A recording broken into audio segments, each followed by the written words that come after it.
సంగారెడ్డి జిల్లా పటాన్చెరులో భారీ అగ్ని ప్రమాదం సంభవించింది. రూపా కెమికల్స్లో మంటలు ఎగిసిపడ్డాయి. 3 ఫైర్ ఇంజన్లు మంటలను అదుపు చేశాయి.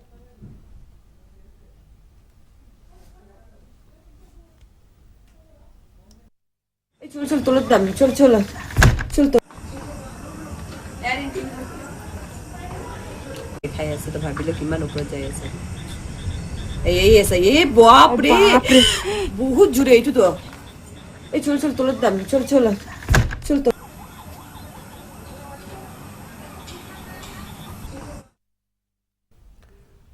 బ్రేకింగ్ చూస్తున్నాం. సంగారెడ్డి జిల్లా పటాన్చెరులో భారీ అగ్ని ప్రమాదం సంభవించింది. రూపా కెమికల్స్లో మంటలు ఎగిసిపడ్డాయి. 3 ఫైర్ ఇంజన్లతోటి మంటలను అదుపు చేశారు.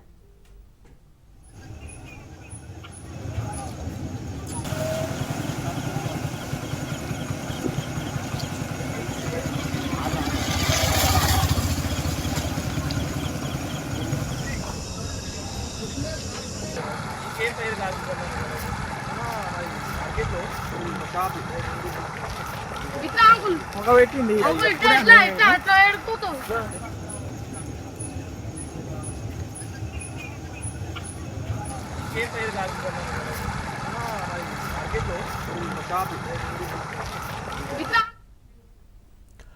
సంగారెడ్డి జిల్లా పటాన్చెరులో భారీ అగ్ని ప్రమాదానికి సంబంధించి మా క్రైమ్ బ్యూరో చీఫ్ మధు ఫోన్లైన్లు అందిస్తారు. మధు, సంగారెడ్డి జిల్లా పటాన్చెరులో భారీ అగ్ని ప్రమాదానికి సంబంధించి దగ్గరున్న అప్డేట్స్ ఏంటి? ఈ భారీ అగ్ని ప్రమాదానికి కారణాలేంటి? అంటే ఒక్కసారిగా చెలరేగినటువంటి మంటలు ఏవైతే ఉన్నాయో ఆ మంటలకు సంబంధించినటువంటి ఎలా మంటలు చెలరేగాయి అనే దాని మీద ఇంకా కూడా పూర్తిగా కూడా సమాచారం రావాల్సి ఉంది. అయితే పారిశ్రామిక వార్డు ఏదైతుందో అందులో మంటలు చెలరేగాయా లేకపోతే దీని వెనక ఏదైనా రీజన్ ఉందా అనేది కూడా చాలా ఇంపార్టెంట్. సో ఈయన ప్రస్తుతం దీనికి సంబంధించినటువంటి మొత్తం ముందస్తు చర్యలు ఏవైతే ఉన్నాయో వాటన్నిటిని కూడా చెప్పడం జరిగింది. ప్రధానంగా కూడా ఇప్పుడు మనం చూసుకుంటే మాత్రము ఏదైతే సంగారెడ్డి జిల్లాకు సంబంధించినటువంటి పటాన్చెరు ఏదైతే ఉందో ఇదంతా కూడా పారిశ్రామిక వాడ. ఇక్కడ మొత్తం అంతా కూడా పారిశ్రామిక వాడలో ఎక్కువగా కూడా ఇతర రాష్ట్రాల నుంచి వచ్చినటువంటి వారు పనులన్నీ కూడా నిర్వహిస్తుంటారు. ఈ నేపథ్యంలోనే ఇప్పుడు జరిగినటువంటి ప్రమాదం ఏదైతే ఉందో ఈ ప్రమాదానికి సంబంధించి ఎవరైతే అందులో ఉన్నారో వాళ్ళందరూ కూడా ఎక్కడి నుంచి వచ్చారు ఏంటి అనేది కూడా ఇంకా తెలియాల్సింది. కానీ ప్రమాదం జరిగిన వెంటనే అక్కడ ఉన్నటువంటి వాళ్ళందరూ కూడా ఎటు తప్పించుకోలేనటువంటి పరిస్థితి. కానీ ప్రమాదం జరిగిన వెంటనే అలర్ట్ అయ్యారు. అలర్ట్ అయిన తర్వాత దీనికి సంబంధించినటువంటి డీటెయిల్స్ అన్నింటినీ కూడా ఆరాధించారు. అలా ఆరాధించేటటువంటి క్రమంలోనే ఈ సంగారెడ్డి జిల్లాకు సంబంధించినటువంటి డీటెయిల్స్ ఏవైతే ఉన్నాయో ఈ డీటెయిల్స్ కి సంబంధించి ప్రస్తుతం వివరాలన్నీ కూడా ఆరాధేయడం జరుగుతుంది. అందులో భాగంగానే ప్రస్తుతం మనం చూసుకుంటే మాత్రము సంగారెడ్డి జిల్లాకు సంబంధించినటువంటి మంటలు అదుపు చేసేటటువంటి ప్రయత్నం ఏదైతే ఉందో ఆ ప్రయత్నానికి సంబంధించినటువంటి అధికారులందరూ కూడా రంగంలోకి దిగారు. భారీ ఎత్తున మంటలు ఒకసారిగా ఎగిసిపడడంతో రూపా కెమికల్స్ ఏవైతే ఉన్నాయో రూపా కెమికల్స్ లో వచ్చినటువంటి మంటలు అన్నింటినీ కూడా అదుపు చేసేయడానికి పైజన్లు అయితే రంగంలోకి దిగాయి. ఇది పటాన్చెరువుకు సంబంధించినటువంటి లోపల ఉండేటటువంటి పారిశ్రామిక వాడ ఏదైతే ఉందో ఆ పారిశ్రామిక వాడలో ఈ ప్రమాదం అయితే సంభవించింది. రైట్ నౌ అయితే 3 ఫైర్ ఇంజన్లు అయితే రంగంలోకి దిగాయి. ఇంకా మరికొన్ని ఫైర్ ఇంజన్లు కూడా రాబోతున్నాయి. అందులో భాగంగానే ఇప్పుడు ఏదైతే రూపా కెమికల్స్ ఏదైతుందో ఆ రూపా కెమికల్స్ ఇన్సైడ్ జరిగినటువంటి ప్రమాదం ఆ ప్రమాదానికి సంబంధించి కారణాలు ఏంటి అనే దాని మీద అధికారులన్నీ కూడా ఆరాధిస్తున్నారు. కానీ ఒకటి ప్రధానంగా కూడా ఇక్కడ తరచూ కూడా ప్రమాదాలు అనేది జరుగుతూ ఉంటాయి. ఏదైతే సంగారెడ్డికి సంబంధించినటువంటి ప్రాంతాలు ఉన్నాయో అందులో ప్రధానంగా పటాన్చెరువు అనేది చాలా కీలకం. ఇక్కడ పటాన్చెరువు, ఇస్నాపూర్ ఇవన్నీ కూడా పూర్తిగా కూడా కెమికల్స్ కి సంబంధించినటువంటి కెమికల్స్ ఏవైతే ఉంటాయో వాటన్నిటికి సంబంధించినటువంటి ఫ్యాక్టరీలు ఎక్కువగా ఉన్న నేపథ్యంలోనే రైట్ నౌ వాటన్నిటి మీద కూడా అధికారులు గతంలో ఒక భారీ ప్రమాదమే జరిగింది అయినా సరే చూసినట్టు వదిలేస్తుంటారు. ఎందుకంటే వాళ్ళకి వచ్చేటటువంటి ఇన్కమ్ ఏదైతే ఉందో ఆ ఇన్కమ్ ఆధారంగా కూడా వాళ్ళు పట్టించుకోరు. సో ఇప్పుడు జరిగినటువంటి ప్రమాదానికి అసలు కారణం ఏంటి, ప్రమాదం వెనక ఉన్నటువంటి నిజాలు ఏంటి అనే దాని మీద ఎంక్వైరీ అయితే మొదలైంది. మధు, రూపా కెమికల్స్ ఫ్యాక్టరీలో మంటలు ఒక్కసారిగా ఎగిసిపట్టే ప్రస్తుతం మంటలు అదుపులోకి వచ్చాయా? ఇప్పుడు ప్రస్తుతం అక్కడ పరిస్థితి ఏ విధంగా ఉంది మధు? ఇప్పటికీ కూడా మంటలు అయితే అదుపులోకి రాలేదు. పూర్తిగా కూడా దీనికి సంబంధించి 3 ఫైర్ ఇంజన్లు అయితే అదుపు చేయడానికి ప్రయత్నం చేస్తున్న నేపథ్యంలోనే వీటన్నిటికి సంబంధించినటువంటి పూర్తి స్థాయి దర్యాప్తు జరిగిన తర్వాత ప్రమాదం ఎలా జరిగింది అనే దాని మీద ఒక క్లారిటీ వచ్చే అవకాశం ఉంది. కానీ ఇప్పుడు రూపా కెమికల్స్ ఏదైతుందో ఈ రూపా కెమికల్స్ లో జరిగినటువంటి ప్రమాదము ఎక్కడ ప్రమాదం జరిగింది అనేది ఇప్పుడు క్లారిటీ. సో ఆ క్లారిటీకి సంబంధించినటువంటి ఎంక్వైరీ ఫైర్ డిపార్ట్మెంట్ తో పాటు పోలీస్ డిపార్ట్మెంట్ కూడా రంగంలోకి దిగి పూర్తిగా దీనికి సంబంధించినటువంటి ఎంక్వైరీ మొదలు పెట్టారు. కాబట్టి రేపు సాయంత్రం వరకు కూడా దీనిపైన కేసు నమోదు చేసి తప్పెవరిది, ఈ ప్రమాదం జరగడం వెనక ఉన్నటువంటి కారణాలు ఏంటి అనే దాని మీద ఒక స్పష్టత వచ్చే అవకాశం ఉంది. Right, thank you Madhu.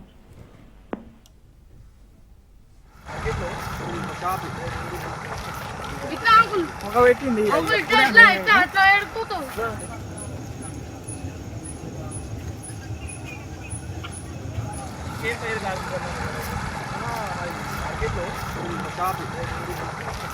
ఇట్లా అంకుల్ ఇట్లా ఎడుకుతావు.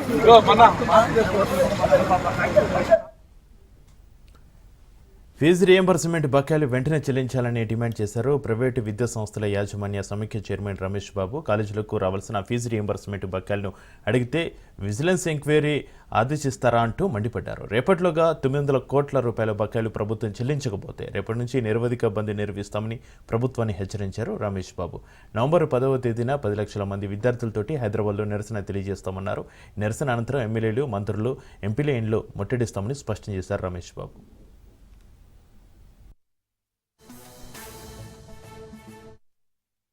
20th లోపల మీరు డబ్బు ఇస్తామన్నారు, ఇవ్వలేదు. ఒకవేళ కనుక ఇవ్వకపోతే మీరు అట్లీస్ట్ ఫస్ట్ వరకైనా ఇవ్వండి. ఫస్ట్ నుంచి కనుక ఇవ్వకపోతే మాత్రం 3rd నుంచి మాత్రం మేము కళాశాలలు బంద్ చేస్తామని చెప్పేసి మేము నిర్ణయించి ప్రభుత్వానికి అది చెప్పాం. ప్రభుత్వం ఆ విషయంలో ఎటువంటి నిర్ణయం తీసుకోకుండా పైపెచ్చు ఒక బెదిరింపు ధోరణిలో విజిలెన్స్ ఇన్స్పెక్షన్స్ అని చెప్పేసి మా మీద ఒక జీవో తీసేది. వాళ్ళు మమ్మల్ని భయభ్రాంతులకు గురి చేసినా కూడా కళాశాలకు కనుక డబ్బు ఇవ్వకపోతే కళాశాలలో ఉన్నటువంటి అధ్యాపకులకు, ఇతర సిబ్బందికి మేము సాలరీస్ ఇవ్వలేము. కాబట్టి ఆ ఇవ్వలేని పరిస్థితుల్లో కళాశాలలో ఉన్నటువంటి అధ్యాపకులు, ఇతరత్ర వారందరూ కూడా మాకు నోటీసులు ఇచ్చారు. కాబట్టి అవన్నిటిని దృష్టిలో పెట్టుకొని 3rd నుంచి నిరవధికంగా రాష్ట్రంలో ఉన్నటువంటి కళాశాలలు రాష్ట్రంలో నిరవధికంగా మూతపడతాయని చెప్పేసి ఇందు మూలంగా మీకు చెప్పడం జరుగుతుంది. బంద్ చేయడమే కాదు, బంద్ జరిగిన రోజులు ఏదైతే యూనివర్సిటీ ఎగ్జామినేషన్స్, ఇంటర్నల్ ఎగ్జామినేషన్స్ ఏమేమైతే ఉన్నాయో అవన్నీ కూడా కళాశాలలు ఆ ఎగ్జామినేషన్స్ అన్నిటినీ కన్సర్న్డ్ యూనివర్సిటీస్కి రిక్వెస్ట్ చేస్తున్నాము, అవన్నీ పోస్ట్పోన్ చేయమని చెప్పేసి 6వ తారీఖు నవంబర్ రోజున 1,00,000 నుంచి 1,50,000 మంది అందరూ సిబ్బంది, కళాశాలల సిబ్బంది అంతా కూడా హైదరాబాద్కు వచ్చేసి ఆ మీటింగ్ను అటెండ్ చేసే విధంగా మేము కళాశాలలు అందరూ కూడా వర్క్ చేస్తున్నాము. November 10th or November 11th హైదరాబాద్లో 10 లక్షల మందితోని స్టూడెంట్స్ మీటింగ్ కూడా మేము ఏర్పాటు చేస్తున్నాం. లోకల్గా ఏదైతే ఉన్నాయో ఎమ్మెల్యేస్ల ఇళ్ళని ముట్టడి చేయడము, ఆఫీసర్స్ ఇల్లు ముట్టడి చేయడము, కలెక్టర్ ఆఫీస్కి వెళ్ళేసి రిప్రజెంటేషన్ ఇవ్వడము, అత్యంత దీనస్థితిలో ఉన్నటువంటి ఈరోజు ఎడ్యుకేషన్ సెక్టర్ను ప్రభుత్వం ఎలా కాపాడుతుందో మేము ప్రభుత్వాన్ని ఇన్ని కార్యక్రమాల ద్వారా మేము ప్రభుత్వానికి తెలియజేస్తున్నాం. 3వ తేదీ నుండి ఈ రాష్ట్రంలోని పోస్ట్ మ్యాట్రిక్ అన్ని విద్యా సంస్థలన్నీ కూడా నిరవధికంగా మేము బంద్ పాటించబోతా ఉన్నాం. ప్రభుత్వం యొక్క బాధ్యతను ప్రెస్ మీట్ పెట్టి లేకుండా ఉద్యమం నడిపి బంద్ పాటించి గుర్తు చేయాల్సిన అవసరం వస్తుందని మేము ఎప్పుడు కూడా అనుకోలేదు. రాష్ట్ర ప్రభుత్వం యొక్క నైతిక బాధ్యత, మీరు అలొకేట్ చేసినటువంటి బడ్జెట్లో సుమారుగా 24,000 కోట్ల రూపాయలు అలొకేట్ చేస్తారు ప్రతి సంవత్సరం, కొద్దిగా అటు ఇటు వేరియేషన్తో.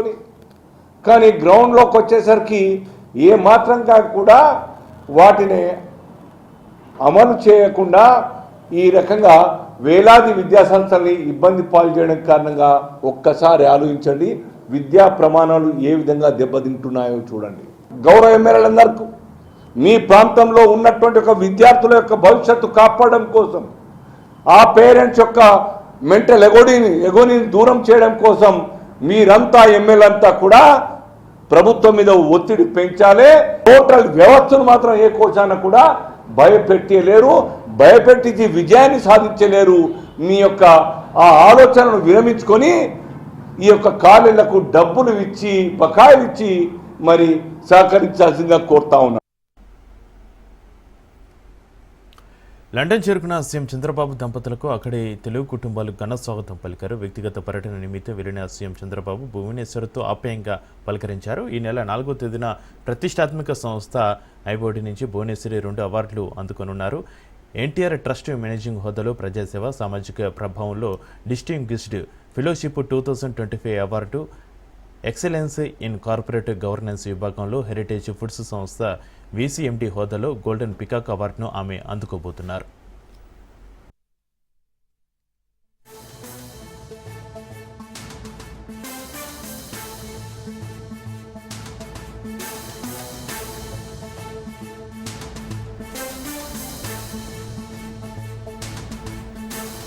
రంగారెడ్డి జిల్లా శాంతినగర్లో జాతీయ రహదారిపైన హైటెన్షన్ వాతావరణం నెలకొంది. సోషల్ వెల్ఫేర్కు చెందిన గురుకుల విద్యార్థులు భారీగా రోడ్ల మీదకు చేరుకున్నారు.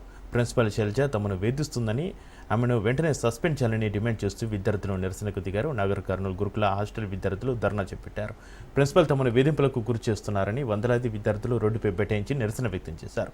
ప్రిన్సిపాల్ డౌన్ డౌన్ అంటూ నినాదాలు చేశారు. గురుకులంలో జరుగుతున్న అవినీతి అక్రమాలపై విద్యార్థులు ఆందోళన చేపట్టారు. ఫీజు కోసం 10,000 తీసుకుంటుంది. కట్నం అడిగింది.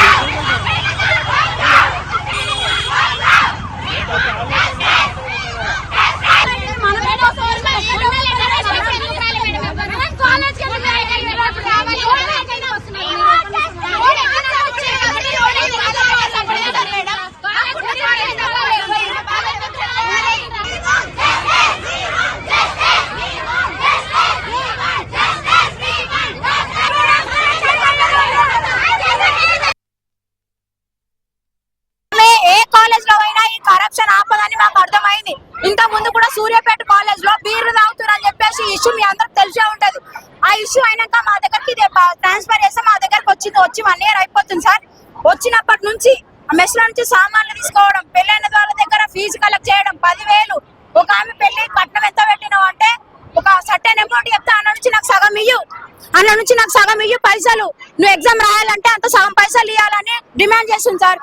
టీసీలు తీసుకున్న వాళ్ళకి అసలు ఆమె ఫీజే కట్టకుండా అడ్మిషన్ ఫీ కట్టినా, దోస్తు ఫీ కట్టినా అని 4-5 వేలు కట్టించుకుంటుంది సార్.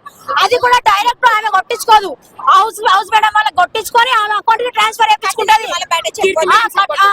చాలా మేడం వాళ్ళు ఆ కాలేజ్ లో చాలా మేడం వాళ్ళు ఆ మేడం కి చాలా సపోర్ట్ చేస్తున్నారు. 70,000, 80,000 ఎగ్జామ్ రాయడానికి ఫీజు వసూలు చేస్తా ఉన్నది. అదే విధంగా విద్యార్థులు తినడానికి సరుకులు ఏవైతే ఉన్నాయో మిరపపొడి, పప్పు, ఉప్పు వాటిని కూడా దొంగతనంగా తీసుకెళ్తుందని చెప్పి విద్యార్థులు వాళ్ళ తీవ్ర ఆవేదనతో ఈ రోజు రోడ్డెక్కారు. అక్కడ ఉన్నటువంటి ప్రిన్సిపాల్ పైన రీసెంట్ గా ఒక అమ్మాయి చదువు కూడా కారణం మా ప్రిన్సిపాల్ అని చెప్పి విద్యార్థులు చెప్తా ఉన్నారు. దీనిపైన పోలీస్ శాఖ కూడా స్పందించి ప్రిన్సిపాల్ పైన చర్యలు తీసుకోవాలి, ఆమెపై తగినటువంటి ఇన్వెస్టిగేషన్ కూడా చేయాలి. వాళ్ళ బాధలు చెప్పుకోవడానికి వాళ్ళు రోడ్డు మీదకి వస్తున్నారు. వాళ్ళ ఫుడ్ కరెక్ట్ లేదు, ఉండడానికి కూడా కరెక్ట్ లేదు, వాళ్ళ తిండికి కూడా ఫుడ్ ఎట్లా అంటే నేను కూడా 2-3 సార్లు పోయి చూసిన పిల్లల బాధలు కూడా. కానీ తిరుపతి వచ్చి అన్నం పెడతారా?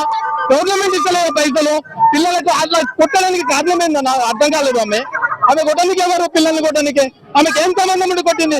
వాళ్ళ బాధలు ఏందో తిరస్కరించాలి, వాళ్ళ బాధలు ఏందో వాళ్ళు పరిష్కరించాలి తప్ప వాళ్ళు అట్లా కొట్టడానికి కారణం ఏందో చెప్పాలి. అంతే ఆ ఆరాధన మీద పిల్లల్ని కొట్టే కానిస్టేబుల్ ఎడికి రావాలి. ఇప్పుడు సస్పెండ్ చేయాలన్నా ఏం చేయాలన్నా మేము తర్వాత మేము ఆలోచన చేస్తే కాకపోతే రమ్మని ఇడికి ఆ కానిస్టేబుల్ రమ్మని 6 రోజులు కొట్టడానికి ఆమెకేమే రాత? వాళ్ళ బాధలు చెప్పుకుంటారు, వాళ్ళ బాధలు వచ్చేస్తారు. వాళ్ళ ఫుడ్ కరెక్ట్ లేదు, తిండి కరెక్ట్ లేదు. మా కోసం ఏం చేయలేదు సార్. మా కాలేజ్ నుంచి మా కాలేజ్కి వచ్చే డబ్బులు, మాకు వచ్చే వస్తువులు, మాకు వచ్చే ప్రతి ఫండ్, మాకు వచ్చే ప్రతి డబ్బులు, ప్రతి వస్తువులన్నీ ఆమెనే తీసుకుంటున్నారు. మొన్న ఫ్రెషర్స్ పార్టీ అని మేము 350 కలెక్ట్ చేసుకొని మేము ఇస్తే అందులో నుంచి ఆమె తీసుకున్నారు. మా ఎంటర్టైన్మెంట్ కోసం మేము కలెక్ట్ చేసుకున్న డబ్బుల నుంచి ఆమె తీసుకున్నారు. మేము అందులో నుంచి ఆ డబ్బులతో పైసలు తెస్తే ఆమె తీసుకున్నది. అందులో నుంచి సామాన్ కంప్లైంట్ ఇస్తే ఒక్క చనిపోయింది మా సీనియర్.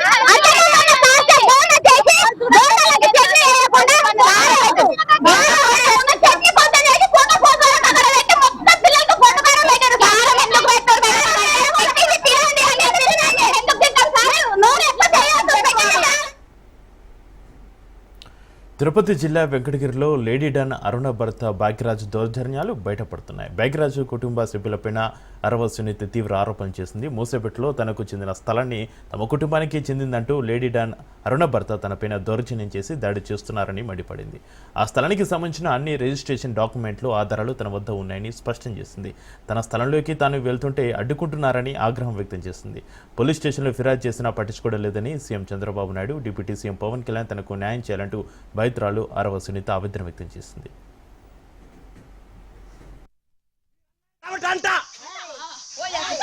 మీరు అన్నారు కాబట్టి అంట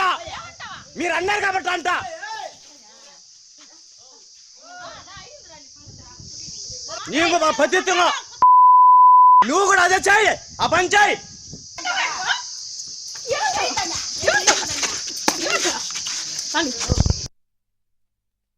నా పేరు అరవసుమిత, నాగలగుంటపాలెం నుంచి మాట్లాడుతున్నాను. నా స్థలంలోకి వాళ్ళని నిడిగుంట అరుణ, లేడీ డాన్ వాళ్ళ భర్త, అత్త, తోటి కోడళ్ళు, ఆడబిడ్డలు నాపై వచ్చి దౌర్జన్యం చేసి నన్ను కొట్టి చంపడానికి ప్రయత్నిస్తున్నారు. కొట్టారు కానీ గాయపరిచారు. వాళ్ళపైన 2 FIR కేసులు కానీ కట్టారు. అయినా వాళ్ళకి ఎటువంటి భయం లేదు. మీరు ఎక్కడ చెప్పుకుంటారో చెప్పుకోండి, మాకేం భయం లేదు అని చెప్తున్నారు. నేను మీటర్ గాన్ అప్లై చేశా, మీటర్ గాన్ వచ్చింది.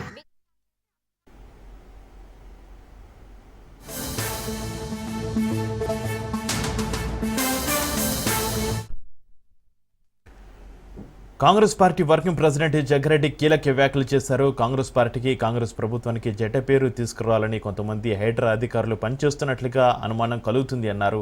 బీఆర్ఎస్కు లాభం చేసేలా కాంగ్రెస్ పార్టీకి, కాంగ్రెస్ ప్రభుత్వానికి నష్టం చేసేలా కొందరు అధికారులు అత్యుత్సాహం చూపిస్తున్నారన్నారు. వారిపై హైడ్రా చీఫ్ రంగనాథ్ దృష్టి పెట్టాలన్నారు జగ్గారెడ్డి. అధికారుల అత్యుత్సాహం వల్ల కాంగ్రెస్ ప్రభుత్వానికి వస్తున్న చెడ్డ పేరును ప్రతిపక్షాలు జనంలోకి తీసుకెళ్తున్నాయన్నారు. తాను ఈ అంశాన్ని సీఎం రేవంత్ రెడ్డి దృష్టికి, పీసీ చీఫ్ మహేష్ కుమార్ గౌడ్ దృష్టికి తీసుకెళ్తున్నానని, ఇలాంటి అధికారుల కుట్రలకు అడ్డుకట్ట వేయాలన్నారు జగ్గారెడ్డి. అధికారులపై చర్యలు తీసుకోవాలని, దీనిపైన విచారణ జరగాలన్నారు.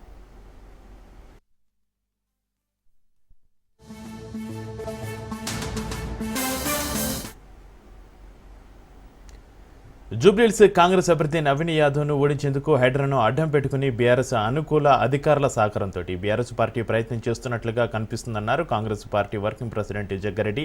హైడ్రా దాడులను బీఆర్ఎస్ సోషల్ మీడియాలో ఎక్కువగా ప్రచారం చేస్తుందన్నారు జగ్గారెడ్డి. ఇప్పటిదాకా హైడ్రా దాడుల గురించి మాట్లాడని కేటీఆర్ ఎన్నికలను దృష్టిలో పెట్టుకుని ప్రతిరోజు హైడ్రా జపం చేస్తున్నారని విమర్శించారు. కొంతమంది బీఆర్ఎస్ అనుకూల హైడ్రా అధికారుల వల్ల నష్టపోయిన వారు ఉంటే పీసీ చీఫ్ సీఎం రేవంత్కు చెప్పి బాధితులను కలిసి వారి సమస్యలను తెలుసుకుంటానన్నారు జగ్గారెడ్డి.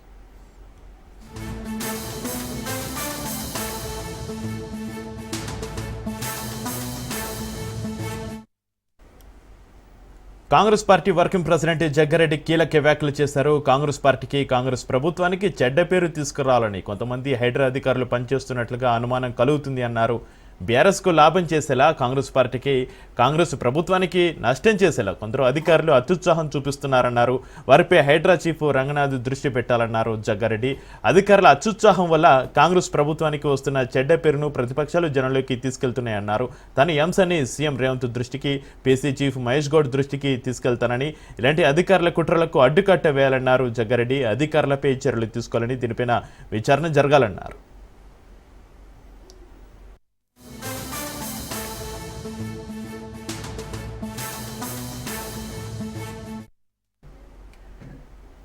జూబ్లీహిల్స్ కాంగ్రెస్ అభ్యర్థి నవీన్ యాదవ్ను ఓడించేందుకు హైడ్రాను అడ్డం పెట్టుకుని బీఆర్ఎస్ అనుకూల అధికారుల సహకారంతో బీఆర్ఎస్ పార్టీ ప్రయత్నం చేస్తున్నట్లుగా కనిపిస్తుందన్నారు Congress party working president Jaggareddy. Hydraa దాడులను బీఆర్ఎస్ సోషల్ మీడియాలో ఎక్కువగా ప్రచారం చేస్తుందన్నారు జగ్గారెడ్డి. ఇప్పటిదాకా హైడ్రా దాడుల గురించి మాట్లాడని కేటీఆర్ ఎన్నికలను దృష్టిలో పెట్టుకుని ప్రతిరోజు హైడ్రా జపం చేస్తున్నారని విమర్శించారు. కొంతమంది బీఆర్ఎస్ అనుకూల హైడ్రా అధికారుల వల్ల నష్టపోయిన వారు ఉంటే పీసీ చీఫ్ సీఎం రేవంత్కు చెప్పి బాధితులను కలిసి వారి సమస్యలను తెలుసుకుంటానన్నారు జగ్గారెడ్డి.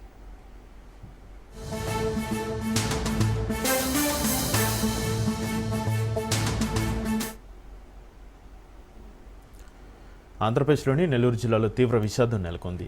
ఇందుకూరుపేట మండలం మైపాడు బీచ్లో ఈతకెళ్లి 3 యువకులు మృతి చెందారు. మృతులు నారాయణ రెడ్డిపేటకి చెందిన వారిగా గుర్తించారు. సెలవు దినం కావడంతో 3 స్నేహితులు బీచ్కు వెళ్లారు. ఈ క్రమంలోనే ఈతకు వెళ్లి గల్లంతయ్యారు. ఘటనా స్థలానికి వెంటనే చేరుకున్న మెరైన్ పోలీసులు సముద్రంలో గాలించి మృతదేహాలను వెలికితీశారు.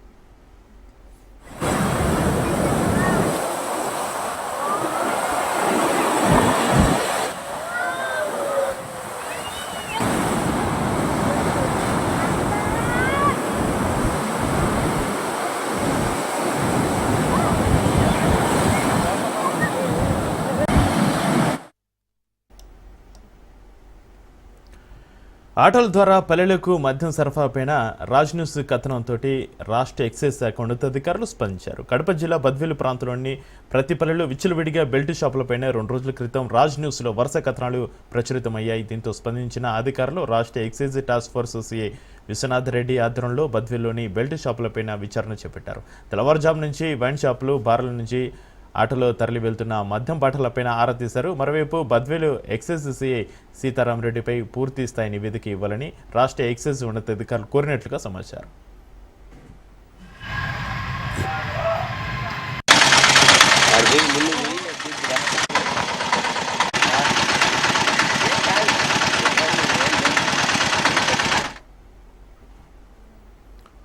వరంగల్ జిల్లాలో గంతో బెదిరించి దారి దోపిడీ చేస్తున్న యువకులను పోలీసులు అరెస్టు చేశారు. లారీ డ్రైవర్కు పాయింట్ బ్లాంక్లో గన్ పెట్టి డబ్బులు లాక్కుంటున్న ముఠను గుర్తించారు. లారీ డ్రైవర్ గాయాలతో పిఎస్కు వెళ్లి ఫిర్యాదు చేశాడు. నిందితులను అదుపులోకి తీసుకుని విచారిస్తున్నారు పోలీసులు.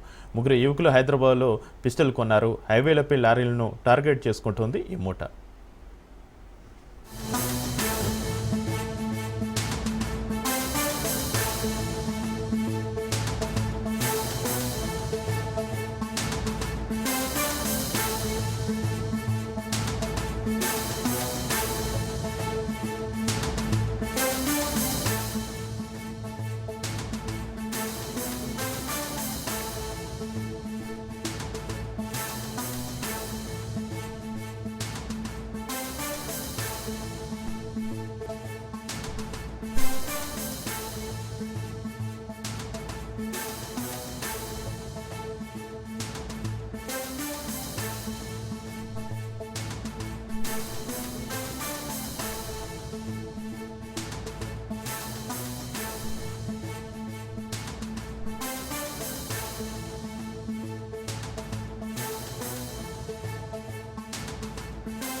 రెండో తరగతి చదువుతున్న విద్యార్థినిని టీచర్ చితకబాదిన ఘటన నిర్మల్ జిల్లా లోకేశ్వరం మండల కేంద్రంలో చోటు చేసుకుంది.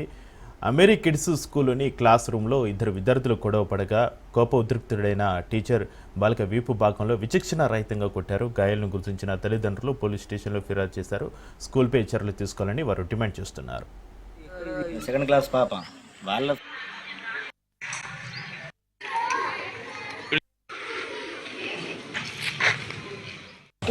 ఎవరు కొట్టారు? మీ ప్రిన్సిపల్ పేరు ఏంటిది?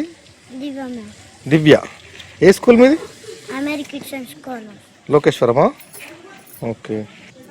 నేను మా ఫ్రెండ్ కు డస్టర్ తోటి కొడితే నాకు మేడం కొట్టింది. అంటే అనుకోకుండా నీ డస్టర్ బడేయడానికి వెళ్ళావా? మేడం ఏం చేసి మీ ఫ్రెండ్ ఏం చేసింది నీకు? ఎందుకు కొట్టింది ఫ్రెండ్? స్టూడెంట్లు క్లాస్ రూమ్లో 2 గొడవడం వల్ల ఆ గొడవను చూసి ఈ మేడం గారు తనని లోపల ఆఫీస్ రూమ్లో తీసుకెళ్ళి వీళ్ళు కొట్టడం జరిగింది. ఈమె అసలు నైట్ నుంచి ఇప్పటి వరకు తిండి లేదు. ఇంతలా మరీ టూ మచ్ కొట్టిందంటే దేంతో కొట్టిందో కూడా అర్థమైతలేదు. ఇండియా ఖేలో ఫుట్బాల్ సీజన్ 5లో భాగంగా రాబోయే రోజుల్లో గుంటూరు, విజయవాడలో ట్రయల్స్ నిర్వహించబోతున్నట్లుగా నిర్వాహకులు తెలిపారు. ఈ నెల 4న ఏలూరులో బోధిట్రీ స్కూల్లో, 5న నరసరావుపేట జిల్లా పరిషత్ స్కూల్ గ్రౌండ్, 8వ తేదీన గుంటూరు లయోలా కాలేజీ గ్రౌండ్, ఇక 9వ తేదీన విజయవాడలో IKF scout on wheels awareness camp జరగనుంది. ఫుట్బాల్ క్రీడపై ఆసక్తి ఉన్న విద్యార్థులు https:// India Khelo football/ seasons link ద్వారా రిజిస్ట్రేషన్ చేసుకోవాలని కోరారు.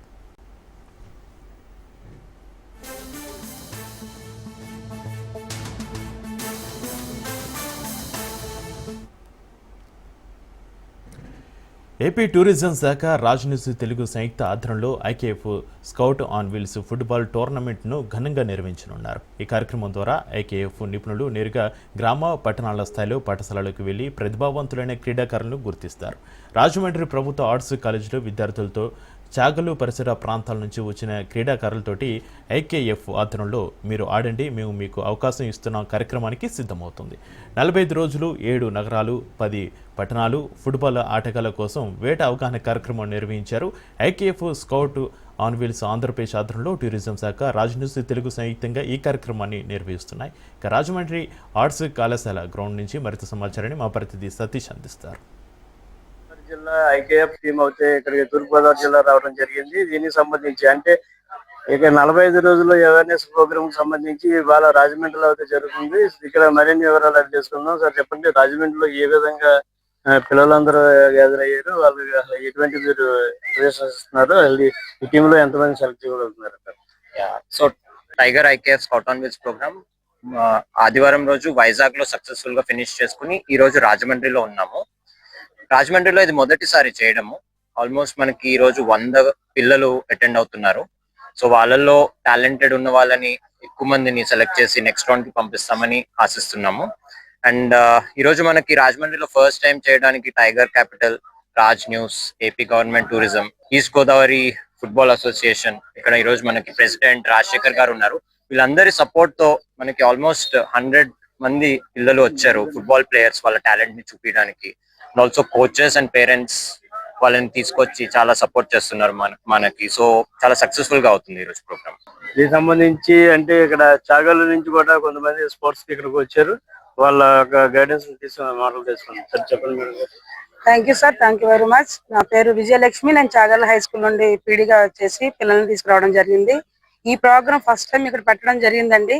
ఈ ప్రోగ్రామ్ వల్ల రిజల్ట్ ఏమంటే హై స్కూల్ లెవెల్స్ నుండి కూడా గర్ల్స్ మెయిన్ ఫుట్బాల్ ప్లేయర్స్ ని డెవలప్ చేయడానికి చాలా మంచి అవకాశం. ఇంతకు ముందు ఎక్కడికో వెళ్ళి సెలక్షన్స్ వెళ్ళి ఆడి వచ్చేవాళ్ళు, కానీ ఇటువంటి ప్రోగ్రామ్ పెట్టడం వల్ల ఏంటంటే ప్రతి చిన్న స్కూల్ నుండి కూడా ఫుట్బాల్ ప్లేయర్స్ అనే వాళ్ళు గర్ల్స్ మెయిన్ డెవలప్ అవ్వడానికి చాలా మంచి అవకాశం సార్ ఇది. ఈ అవకాశం ఇచ్చినటువంటి మా జిల్లా సెక్రటరీ గారు అండ్ ప్రెసిడెంట్ గారు రాజశేఖర్ గారికి, అలాగే హైదరాబాద్ నుండి వచ్చినటువంటి ఏకేఎఫ్ సంబంధించి విష్ణు తేజ గారికి thank you so much sir, thank you so much. అంటే ఇప్పుడు సంబంధించి ఎంతమంది పిల్లలు మీరు సైన్ చేశారండి, ఏం చేశారు? నమస్తే సార్, నాది కూడా చాగలేనండి. చాగల్ హై స్కూల్లో చేస్తున్నాం మేము. మా పిల్లల్ని దగ్గర 30 మందిని తీసుకొచ్చాం మేము. మా ఫస్ట్ ఆఫ్ ఆల్ థ్యాంక్స్ చెప్పాల్సిన ఏంటంటే టైగర్ క్యాపిటల్స్ వారికి, తర్వాత ఆంధ్రప్రదేశ్ ప్రభుత్వానికి, తర్వాత రాజ్ న్యూస్ మాకు ఈ పిల్లలకి ఇంత మంచి అవకాశం ఇచ్చి వాళ్ళకు ఒక మంచి ప్లాట్ఫామ్ ని తయారు చేసి వాళ్ళ భవిష్యత్తులో మంచి మార్గాల్ని అవరోధించాలని చేసిన ఈ ప్రయత్నంలో మేమందరం కూడా చాలా కృతజ్ఞతలు. ఎందుకంటే మేము కోచ్లుగా ఉన్నాం కానీ పిల్లలకు ఒక మంచి ప్లాట్ఫామ్ ఇవ్వలేము. కానీ మన ఆంధ్రప్రదేశ్ గవర్నమెంట్ తర్వాత ఈ tiger Capitals Scott and wheels వాడు ఎంతో చొరవ తీసుకొని మన రాజమండ్రిలో ఈ అవకాశాన్ని మా పిల్లల్ని వినియోగించుకొని మా పిల్లలకి మంచి భవిష్యత్తు ఇవ్వడానికి ప్రయత్నిస్తున్నందుకు మరోసారి ధన్యవాదాలు తెలుపుకుంటున్నాను. అలాగే ఇక్కడ మన రాజమండ్రిలో జరగడానికి కారణమైన మన ఈస్ట్ గోదావరి ప్రెసిడెంట్ గారు రాజశేఖర్ గారికి మరీ ధన్యవాదాలు తెలుపుకుంటున్నాం sir. Thank you very much sir. East గోదావరికి ఫుట్బాల్ అసోసియేషన్ ప్రెసిడెంట్ గారు ఇక్కడ ఉన్నారు సార్. ఇక్కడ పెట్టి మొత్తం ఈ ప్రోగ్రామ్ అంతా కూడా లో ఉన్నారు. ఆల్మోస్ట్ ఇంకా 100 మెంబర్స్ లోపు వచ్చారు. నాకు తెలిసి 160-170 వస్తారు అనుకున్నాను. ఎగ్జామ్స్ వల్ల చాలా మంది పిల్లలు రాలేదు. యాక్చువల్గా లాస్ట్ 3 years నుంచి మేము ఆల్మోస్ట్ 300 ప్లేయర్స్ వరకు మేము రూరల్ సైడ్ బాగా డెవలప్ చేసాము. ఇంకా ప్లేయర్స్ వచ్చి ఉంటే బాగుండు. మాకు కూడా మా పిల్లలు కూడా బాగా ఇంకా వెల్గా బిఫోర్ గా ఉండేవారు. ఎగ్జామ్స్ వల్ల ఆల్మోస్ట్ 90 to 100 మెంబర్స్ లో వచ్చారు అంతే.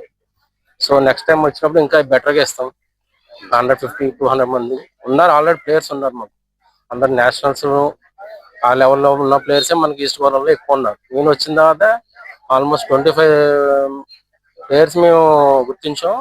దాంట్లో 15 ప్లేయర్స్ వరకు సంతోష్ ట్రోఫీ ఆడారు, 30 నుంచి సీనియర్స్ వరకు. దాంట్లో ఎక్కువ మనం ఉమెన్స్ బాగా ఎక్కువ మనకి ఈస్ట్ గోదావరి ఎక్కువ ఉన్నారు. దీనిలో సెలెక్ట్ అయిన వాళ్ళు వాళ్ళ క్లబ్లకి, ఐఎస్ఎల్ క్లబ్స్ కి వాళ్ళు యూజ్ చేసుకుంటారు. టాలెంటెడ్ మన పొటెన్షియాలిటీ ఉన్న ప్లేయర్స్ మనకి ఈస్ట్ గోదావరిలో చాలా మంది ఉన్నారు. వాళ్ళకి డిఫరెంట్ క్లబ్స్ ఉన్నాయి. వాళ్ళు ముంబై క్లబ్ కి కానీ బెంగళూరు క్లబ్ కానీ వాళ్ళు ప్లేయర్స్ ని తీసుకుంటారు మన players. So hi everyone, this is Neerja Shekhawat from India Kelo Football and I'm the operations head. What we are doing is it's a football tour program that is going on for around 45 days, where we are going to different districts and different cities and villages of Andhra Pradesh. The program is about creating awareness. So Scout on Wheels, we have a bus, our facilitation partner AP Tourism, they have supported us with a bus that's going to go on for 45 days to scout talented players and create awareness about football ecosystem. So it's not just about, scouting players, but it's more about creating an opportunity, a platform, a awareness for everyone, not just players, but to support and to provide an ecosystem for every aspirant who wants to grow in the football ecosystem. So it's not just that if you are not able to become a professional football player, it's an end for you. No, there is a journey, there is a pathway. So that is the kind of awareness that we are providing with the help of our partners we have. So not just India Kilo Football, but we have Tiger Capital, who is supporting the entire initiative across India and in AP as well, where they are providing with internships to 17 plus players who are getting a safety net so they can continue their career even as a professional football player, and after that get an internship with Tiger Capital. Apart from that, we have wellness camps being organized for females, especially to encourage them to play and at the same time how to manage their menstrual cycle and their mental well-being. And in the similar lines, we have many partners. eMotorrad today will be providing a cycle to one of the best performers. So today, this is a city trial that's happening here in Rajamundry. After that, we'll announce the results and we'll continue our journey to next on 4th of November, we are going to Aluru, and after that Narsaraopet, and our next trial that is going to happen will be at Satanpalli, Guntur on 8th of November. So the journey will continue and will end in Tirupati. ఇది ఇక్కడ రాజవేశం ఈ రోజు రాజమండ్రిలో జరుగుతుంది. రేపు పొద్దుట ఏలూరు అలాగే మొత్తం తిరుపతి వరకు కూడా ఈ 45 రోజుల ప్రోగ్రాం జరుగుతుంది. ఇది ఇక్కడ రాజవేశం. కెమెరా పర్సన్ దుర్గా ప్రసాద్ తో రాజ్ న్యూస్ సతీష్, రాజమండ్రి నుంచి.